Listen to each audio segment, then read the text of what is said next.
예, 안녕하십니까. 이번 시간에는 우리 교재 130페이지부터 시작하겠습니다. 대리권의 남용입니다. 이 대리권의 남용은 배임적 대리행위를 얘기하는 겁니다. 대리행위를 하긴 했는데 그 행위가 배임적이다. 그 말은 무슨 말을 의미하느냐라고 하는 거 보겠습니다. 자, 갑이 본인이고 상대방 병이 있는데 그 사이를 을이 대리하긴 했습니다. 그리고 갑을 대신해서 을이 왔습니다 라고 대리관계를 표시도 하기는 했어요.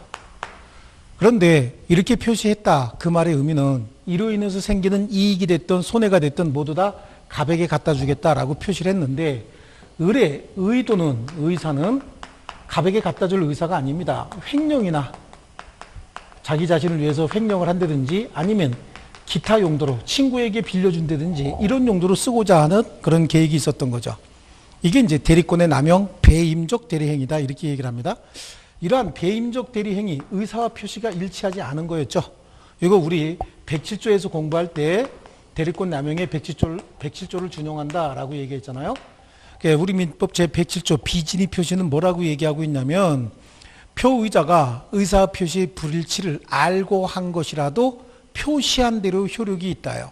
그 표시한 대로 효력이 있다는 얘기는 대리관계가 표시되어 있으니까 대리행위로서 효력이 있다. 그런 의미가 되는 거죠. 표시한 대로 효력이 있다. 그러면 그 효과는 본인에게 그대로 귀속이 돼야 된다. 그런 뜻인데요. 107조 1항 단서 규정에 보면 다만 의사와 표시의 불일치 사실을 상대방이 알았거나 알 수 있었다면 무효로 한다. 그러면 대리행위가 무효가 된다. 그 말의 의미는 본인이 책임지지 않는다. 그런 의미가 되겠죠. 자, 여기서 중요한 내용이 있습니다. 일단 의사와 표시의 불일치, 즉 대리권 남용이 됐다라고 하더라도 표시한 대로 효력이 발생한다. 본인이 책임진다요. 그러니까 107조 우리 비진의 표시에서는 유효다, 효력이 발생한다 또는 무효다, 효력이 없다 이런 얘기를 하지만 여기서는 유효면 본인이 책임이 진다고 무효가 되면 본인은 책임지지 않는다 이런 식으로 표현이 바뀌는 것뿐이지 107조가 그대로 적용이 되는 겁니다. 그래서 대리권 남용에 우리 개념 중에 효과로 그냥 바로 가시면 됩니다. 효과의 네 번째 줄에 통솔과 판례는 107조 1항 단서를 유추 적용하고 있다. 그래서 107조 1항 단서 유추 적용절에 따르면 대리권 남용이 있더라도 원칙적으로 대리행위로서 효력이 발생하지만 대리인의 상대방이 대리권 남용이라는 사실을 알았거나 알 수 있었다면 그 본인에게 효과가 귀속되지 않는다라고 해서 그러한 내용이 오른쪽 판례에 있는 내용이 또 부연 설명이 나오고 있는 겁니다. 자, 그 다음에 이제 대리권 남용이 끝났으니까 대리권의 소멸을 해야 되겠죠. 자, 대리권이 소멸한다. 이제 여러 가지 사유가 있지만 우리 민법을 공부할 때 90% 이상은 이해를 먼저 하고 암기를 해야 돼요. 근데 한 10% 정도는 암기를 먼저 하고 이해를 하는 것이 훨씬 더 유리한 경우가 많이 있습니다. 그 대표적인 게 이 대리권의 소멸사유입니다. 소멸사유는 이렇게 한번 해보겠습니다. 사성파, 사원수 이렇게 한번 해볼게요. 자, 사성파, 사원수. 그래서 요거는 대리권의 일반적 소멸사유다. 이렇게 얘기를 합니다. 일반적 소멸사유란 얘기는 모든 관계에 다 적용되는 그런 의미가 일반이라는 의미라 그랬잖아요. 그러니까 임의대리뿐만 아니라 법정대리뿐만 아니라 임의대리권의 소멸사유였다. 그 다음에 이거는 임의대리에만 적용되는 특유의 소멸사유에 해당한다. 자, 이렇게 되는 겁니다. 그래서 여기 지금 사성파 할 때 요거는 세 글자 파니까 대리인파예요. 대리인파다. 자, 우리 대리권의 소멸사유니까 대리권은 본인과 대리인 사이의 법률관계가 대리권 관계거든요. 그러니까 본인과 대리인 사이에 세 글자 들어가는 건 대리인이니까 세 글자 파라고 그냥 우겨 넣자고요. 막 억지로 갖다 집어넣고요. 이렇게 합니다. 대리인의 사망, 대리인의 성년 후견의 개시, 대리인의 파상. 그러면 둘 관계 중에서 하나 남은 건 누구죠? 본인이죠. 그럼 이때는 본인의 사망 이렇게 되는 겁니다. 그 다음에 요거는 임의대리에만 있는 특유의 소멸사유다라고 얘기를 하고 있죠. 그래서 임의대리권의 특유의 소멸사유다. 줄이 너무 많이 삐뚤어졌네요. 그래서 이거는 원인된 법률관계의 종료, 즉 내부적 기초관계 있잖아요. 고용관계라든지 위임관계든지 이런 원인된 법률관계가 종료가 됐다. 또는 수권행위를 철회했다. 해고하진 않았는데 너 업무를 바꿔줘 버린 거예요. 너 그 업무 하지 말고 다른 업무 해라 라고 해서 업무 바꿔준 게 수권행위의 철회다. 자, 이건 임의대리 특유의 소멸사유다 라고 하고 있어요. 자, 왜 그런지 먼저 암기가 됐으면 사성파 사원수, 그래서 암기가 됐으면 이렇게 합니다. 대리인이 사망했답니다. 대리인이 사망했으면 법률행위 할 자가 없어졌다, 그런 뜻이 되잖아요. 그럼 당연히 대리권 소멸해야 되겠죠. 대리인의 성년 후견이 개시가 됐다. 대리인은 행위능력자임을 요하지 않는다라고 하면서도, 자, 대리인이 되고 난 다음에 그 대리인에게 성년 후견 개시가 됐다는 얘기는 사무처리 능력이 굉장히 부족해졌다, 그런 얘기야. 사무처리 능력이 지속적으로 결여되어 있다. 부족한 정도가 아니라 완전히 결여되어 있다. 그자에게 사무처리를 계속하게 할 수는 없는 겁니다.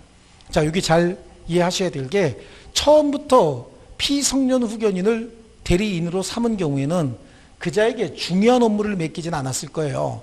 그러니까 피성년 후견인이 대리인은 될 수 있겠으나, 자, 대리인이 되고 난 다음에 성년 후견의 개시 심판을 받아버렸다. 그래서 피성년 후견인이 됐다. 그럼 피성년 후견인이 되기 전에는 아마 중요한 일도 맡기고 업무도 많이 부여했을 텐데, 그 이후에 피성년 후견인이 돼버렸대요.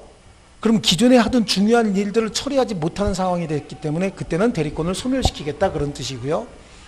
대리인이 파산했답니다. 대리인이 파산했으면 법률행위 할 수 없는 관계, 경제활동할 수 없는 사람이 돼버렸잖아요.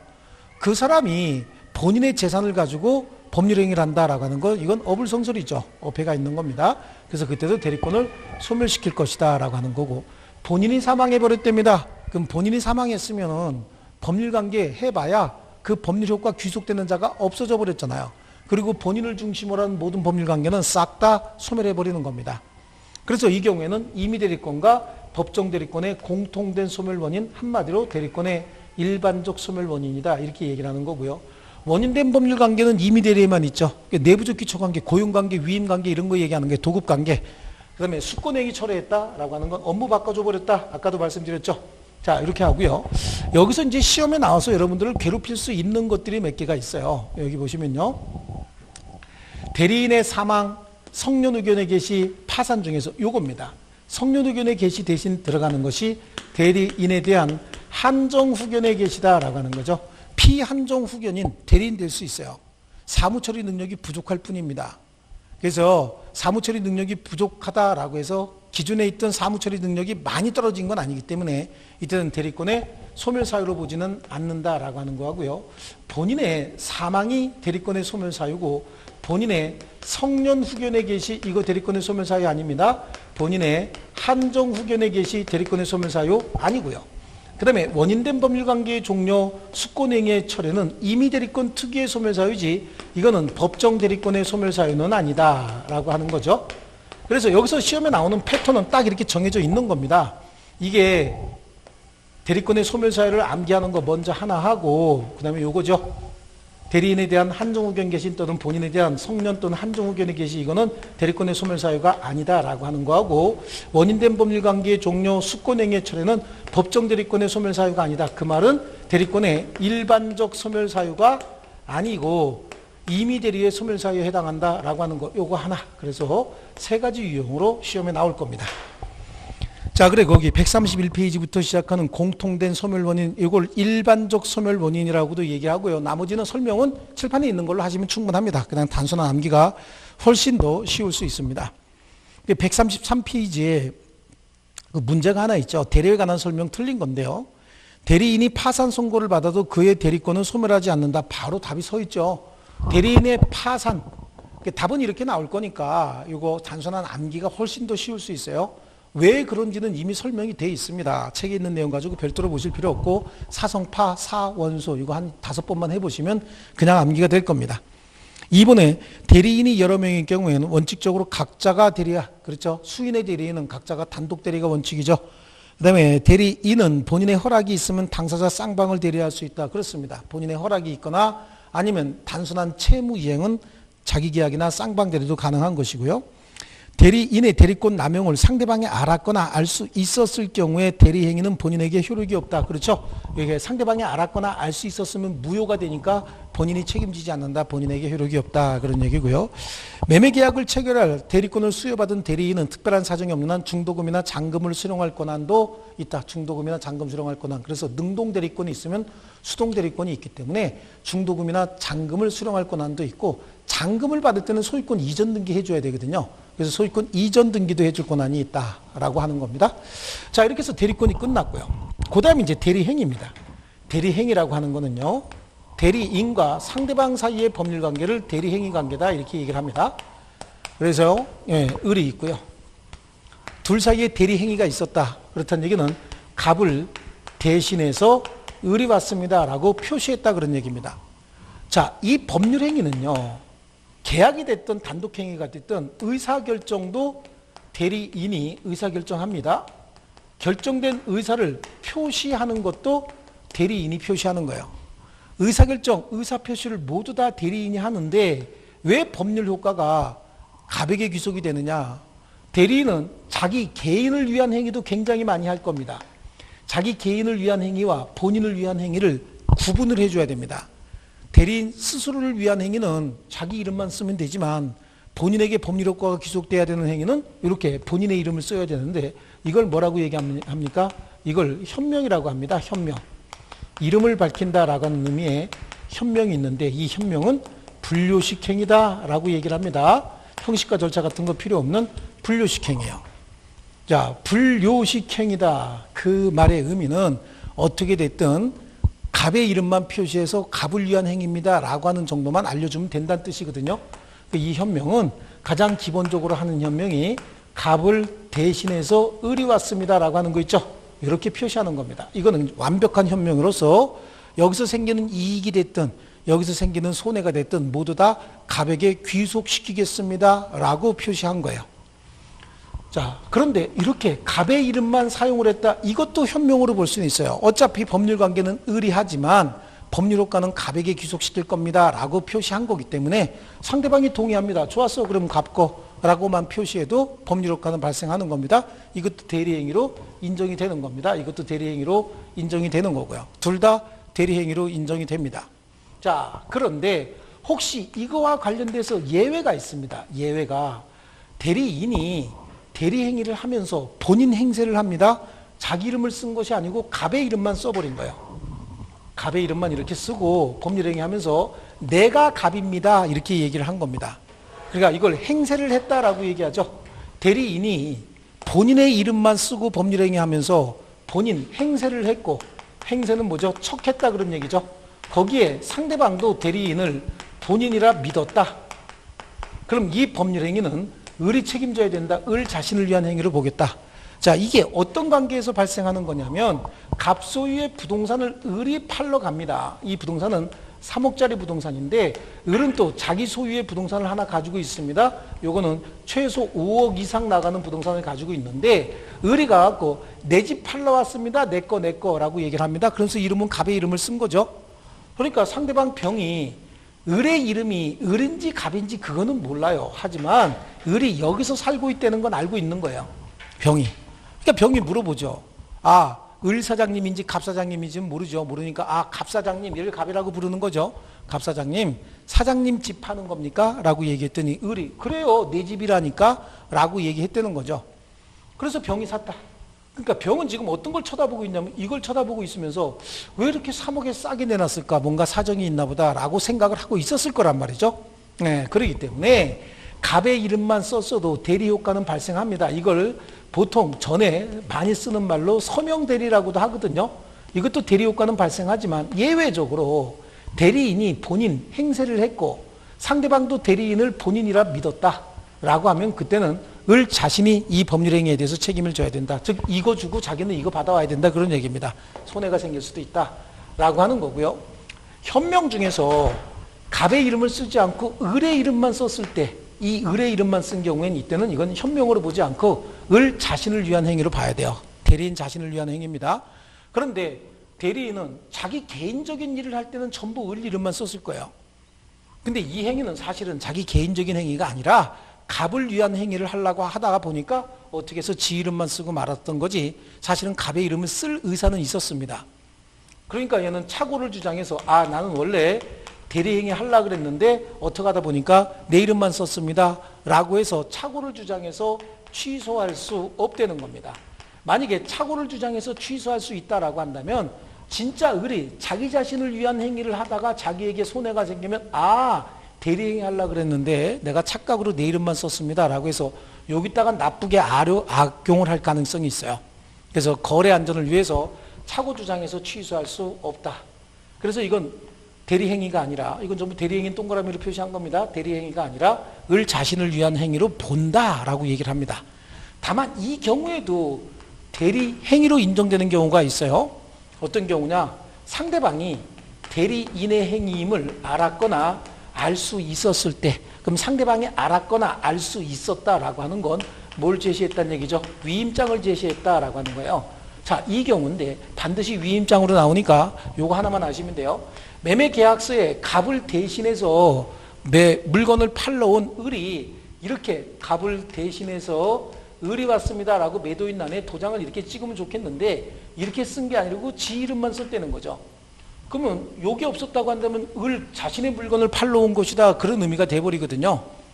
그런데 그러면서 을의 이름만 쓰면서 한쪽 손으로는 위임장을 제시해서 보여줬다 그런 얘기죠. 그러니까 위임장을 들고 다닌다는 얘기는 자기 물건을 팔러 다니는 사람은 아니다 그런 뜻이 될 수가 있어요. 그래서 현명이라고 하는 건 분류식행이기 때문에 어떤 식으로든지 대리인 자격으로 왔습니다라고 하는 것만 표시하면 되는 거거든요. 그래서 이 경우에 원칙적으로 대리행위가 아니지만 상대방이 알았거나 알 수 있었을 때, 즉 대리인임을 알았거나 알 수 있었다. 그 사례가 나오면 무조건 뭐가 나온다? 위임장 제시가 나온다. 이런 경우에는 또 대리효과가 발생해서 본인에게 법률효과가 발생하는 겁니다. 그래서 이건 완벽한 현명이고 이것도 현명으로 인정되지만 예외적으로 현명이 아닌 것, 즉 을을 위한 을 자신의 행위로 되는 경우도 있고 이건 원칙적으로 을 자신을 위한 행위입니다. 착오 주장해서 취소할 수 없는데 다만 상대방이 알았거나 알 수 있었을 경우 사례가 나오면 위임장 제시로 나온다. 이 경우에는 대리효과가 발생을 한다. 라고 해서 대리행위에 있어서 현명과 관련된 내용을 봤습니다. 자, 114조 법조문은 그냥 읽어보시고요. 여기 가 표시의 의미다라고 하는데 여기서는 표시가 무엇을 의미하는가에 대해서 뭐 학설의 대립이 있다. 학설 대립 이런 거 보지 마시고요. 학설의 대립은 뭐 그 표시는 현명을 얘기한다라고 하는데요. 밑에 본인을 위한 것의 의미다라고 하는 거예요. 본인을 위한 것임을 표시하는 의사표시에서 나의 여기서 본인을 위한다는 것은 본인의 현실적 이익을 위해서가 아니라 법률 효과를 본인에게 귀속시키겠다라고 하는 의사를 말한다. 134페이지에 하단부하고 있습니다. 잘 쫓아오셔야 됩니다. 여기서 본인을 위한다의 의미는 본인의 이익을 위하여가 아니라 이익이 생기든 손해가 생기든 본인에게 귀속시키겠다. 그러니까 법률 효과를 본인에게 귀속시키겠다라고 하는 의사를 얘기하는 겁니다. 그래서 갑의 대리인 을이 매매대금을 횡령할 생각을 가지고 상대방 병가 매매계약을 체결한 경우에도 유효한 대리행위가 될 수도 있다. 여기 있었잖아요. 이 대리권 남용이잖아요. 그래도 표시한 대로 법률효과가 발생하는 거니까 유효한 대리행위가 될 수도 있는 거죠. 횡령한 경우에도요. 예, 대리권 남용의 경우에도 그런 것이고요. 그 다음에 오른쪽에 현명의 방식인데 현명의 방식은 제한이 없습니다. 그러니까 분류식행위다. 여기서 분류식행위다라고 하는 말의 의미는 굉장히 많은 내용을 가지고 있을 수 있어요.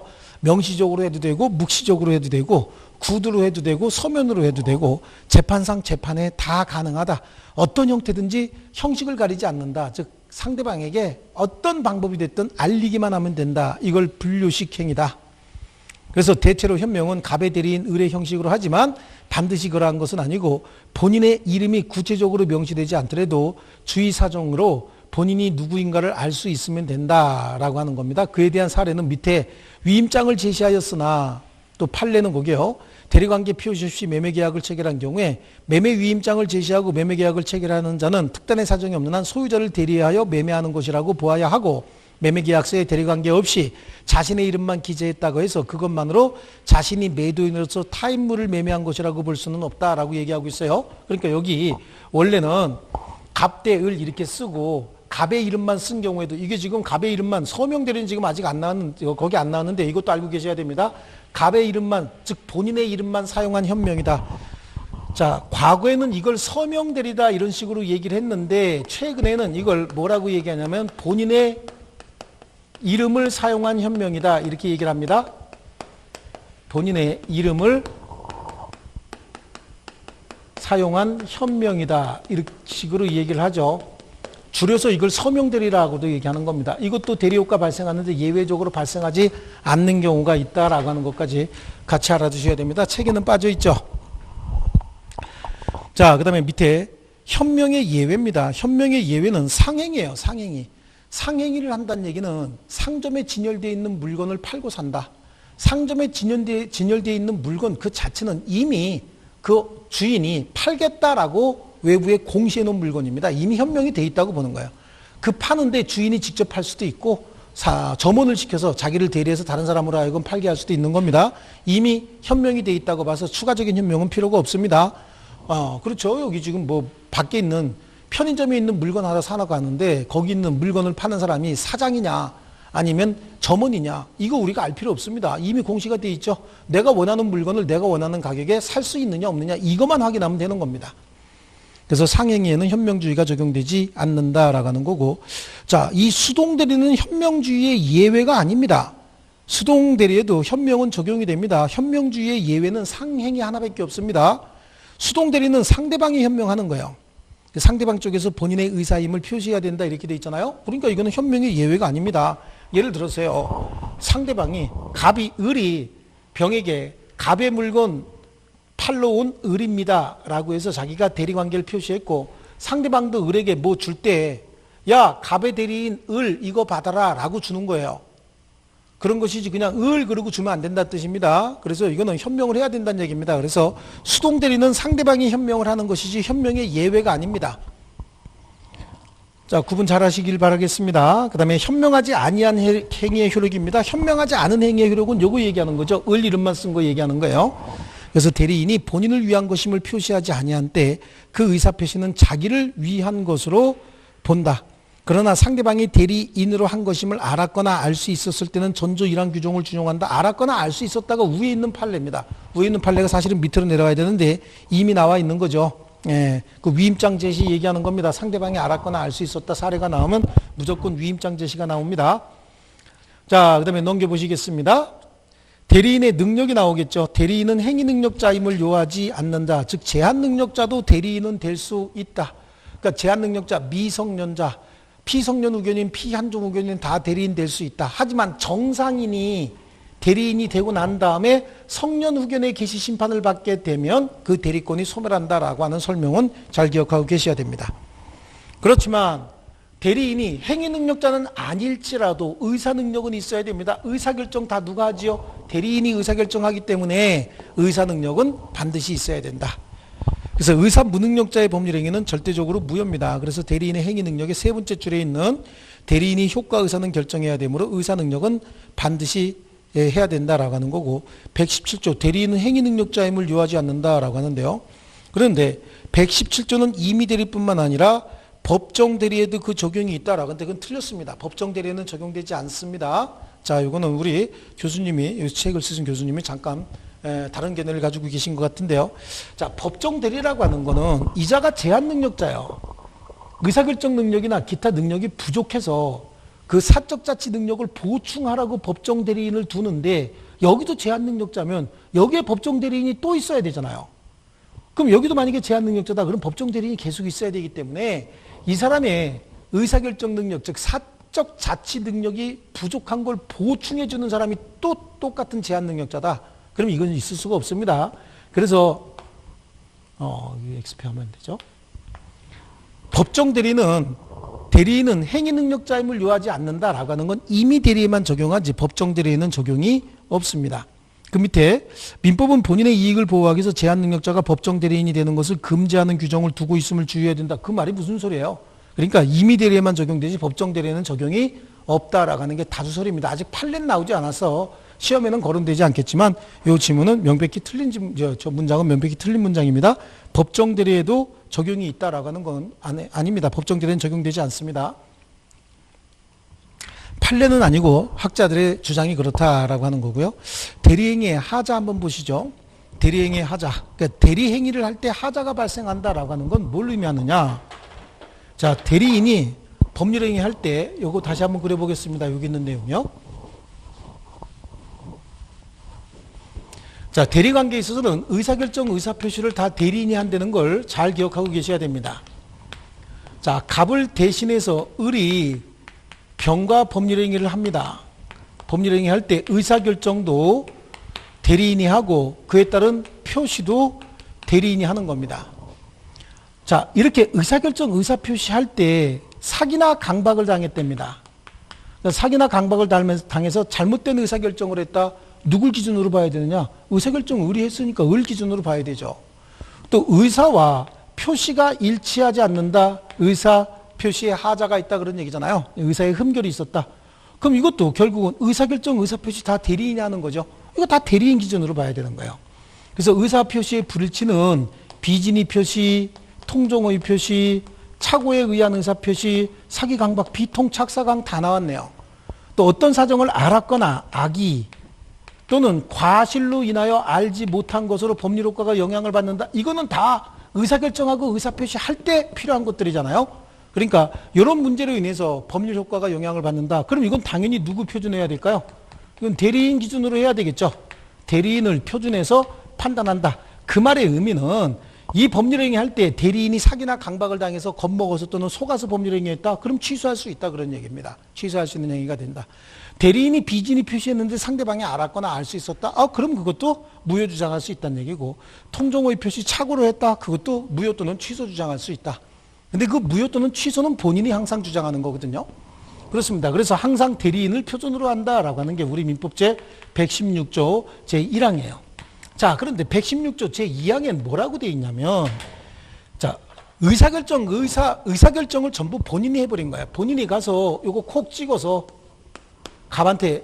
갑이 을한테 얘기합니다. 야, 가서 요거 사와. 요거 사오되 3억 이상은 주지 말고 3억 이하로 주고 사와라 라고 지시를 한 겁니다. 여기에는 반드시 들어가 줘야 되는 말이 특정한 법률행위를 위임함에 있어 대리인이 본인의 지시에 따라서 그래. 특정한 법률행위 위임한 자도 본인이고 지시한 자도 본인입니다. 그럼 이때는 대리인은 의사결정하지 않고 본인이 결정한 의사를 가서 전달만 한 거예요. 얘 명칭이 대리인이지 실제 활동은 사자로서 밖에 활동 못한 거거든요. 이때는 대리인이 다 결정했지만 여기는 본인이 다 결정을 했잖아요. 이때는 본인을 표준으로 해야 된다는 얘기예요. 그래서 본인은 자신이 안 사정 또는 과실로 인하여 알지 못한 사정, 즉 본인은 그 자신이 어떤 사실에 대해서 악의가 있었다 또는 과실이 있었다 라고 하면 그거에 대해서 스스로 책임져야지, 대리인이 몰랐으니까 대리인 표준으로 해야 됩니다 라고 주장할 수 없다는 겁니다. 그래서 116조는 법조문 그대로 보시는 게 가장 중요합니다. 그래서 의사표시의 효력이 의사의 흠결, 그 의사의 흠결은 의사표시의 불일치 얘기하는 겁니다. 비진의 표시, 통종의 표시, 착오, 요 세 가지를 얘기하는 거고요. 사기, 강박, 어느 사정을 알았거나 악의, 과실로 인하여 알지 못한 것으로, 그럼 과실이 있다 그런 얘기죠. 영향을 받을 때 그 사실의 유무는 누구 표준이요? 대리인을 표준으로 결정해야 됩니다. 그런데 특정한 법률행위, 특정한 그 동그라미 치셔놓고요. 대리인이 본인의 지시에 쫓아 지시 동그라미 쳐놓으시면 되는 거예요. 그래서 특정한 법률행위 본인이 위임하고 본인이 지시까지 했다. 그럼 의사결정 다 본인이 해버렸다 그런 얘기이기 때문에 이때는 본인을 표준화하여 결정해야 되기 때문에 본인은 자기가 안 사정 또는 과실로 인하여 알지 못한 사정에 관하여 대리인의 부지를 주장하지 못한다. 대리인이 모르고 했으니까 물건에 하자담보 책임 좀 져주세요 이렇게 얘기하지 못한다. 그런 얘기입니다. 그래서 그 구체적인 사례는 이 오른쪽 페이지에 보면은 예외의 세 번째 줄에 매수인이 대리인을 통하여 매매계약을 체결한 경우에 본인인 매수인이 매매 목적물에 하자를 알고 있었다면 대리인이 이를 몰랐더라도 매도인에 대하여 하자담보 책임 물을 수 없다. 이게 이제 문장이 조금 애매한데 거기에 추가적으로 넣어야 될 게, 예컨대 매수인이 대리인을 통하여라고 할 때 대리인에게 지시를 하여로 바꿔주시면 됩니다. 그래서 매수인이 대리인에게 지시를 하여 매매계약을 체결한 경우에 이렇게 하면은 정확한 표현이 됩니다. 매수인이 대리인을 통하여 법률행위 할 때는 대리인이 의사결정했다 그런 의미가 되기 때문에 그 문장은 잘못된 문장이 될 수 있어요. 그래서 매수인이 대리인에게 지시를 하여 대리인에게 지시를 하여 매매 계약을 체결한 경우 이렇게 바꿔주시면 표현이 정확하게 될 겁니다. 자, 그렇다면 매매 목적물의 하자를 본인이 알고 있었다면 대리인이 이를 몰랐더라도 매도인에 대한 하자 담보 책임을 물을 수는 없다라고 하는 거고요. 자, 이게 대리행위의 하자고요. 이렇게 해서 대리행위가 있었다. 그래서 이루어진 법률 효과는 다 본인에게 귀속이 되는 겁니다. 대리인이 한 법률 행위는 본인에게 귀속시키겠다고 대리인이 얘기를 했고 본인도 그에 대해서 합의를 했기 때문에 모든 법률 효과는 여기에 다 귀속이 되는 겁니다. 여기에 중심적 법률 효과, 중심적 법률 효과라고 하는 건 권리의 변동 얘기하는 거죠. 권리의 변동과 관련된 모든 것. 그 다음에 부수적인 법률 효과, 부수적인 법률 효과는 이로 인해서 생긴 취소권, 그 다음에 계약의 해제권, 이런 거, 그 다음에 하자 담보 요구권, 이거 다 본인에게 귀속이 된다라고 하는 거고요. 네, 그렇습니다. 그래서 대리행위의 효과요. 본인에게 모든 효과가 다 귀속이 되는데, 그럼 이 귀속이 될 때 본인은 어떤 능력이 있어야 되느냐? 본인은 살아만 있으면 됩니다. 행위 능력도 필요가 없어요. 왜냐하면 의사결정, 의사표시 원칙적으로 본인이 다 해주거든요. 의사 능력도 필요가 없습니다. 의사결정, 의사표시 다 대리인이 해주잖아요. 그 대신 권리를 취득해야 되니까 권리 능력만 있으면 된다라고 얘기하는 겁니다. 이 대리행위 할 때 얘기하는 거예요. 그래서 이때는 본인의 능력, 본인은 자신이 법률행위를 하는 것이 아니다. 의사 능력이나 행위 능력자임을 요하지 않는다. 하지만 직접 권리를 취득해야 되므로 권리 능력은 반드시 있어야 한다. 거기까지만 보시면 되겠습니다. 자, 나머지 복대리는 쉬었다가 계속하겠습니다. 좀 쉬겠습니다.